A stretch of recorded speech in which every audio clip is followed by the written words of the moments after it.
तो करता नहीं, ऐसे घुट घुट के आगे भरता नहीं। जो था सपना शीशा बन के टूट गया,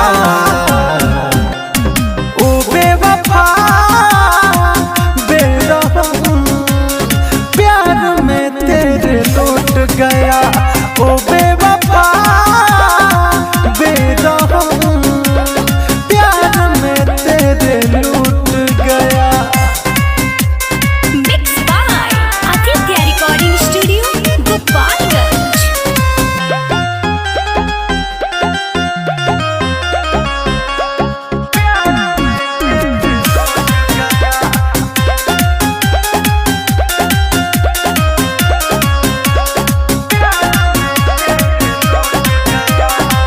तेरे लिए मैं सबको छोड़ा, तूने मुझको छोड़ दिया।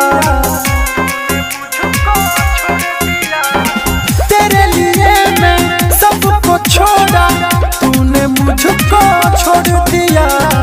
तूने कहा था छोड़ेंगे ना हम, फिर क्यों दिल ये तोड़ दिया।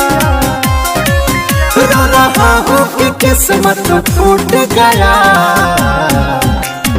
ओ बेवफा बेरहम प्यार में तेरे लौट गया। ओ बेवफा बेरहम प्यार में तेरे लौट गया।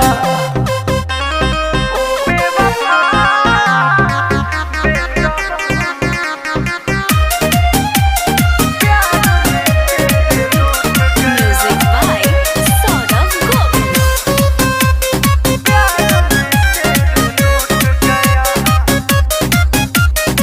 जीता हूँ कैसे तू क्या जाने, दिल में कितना दर्द है।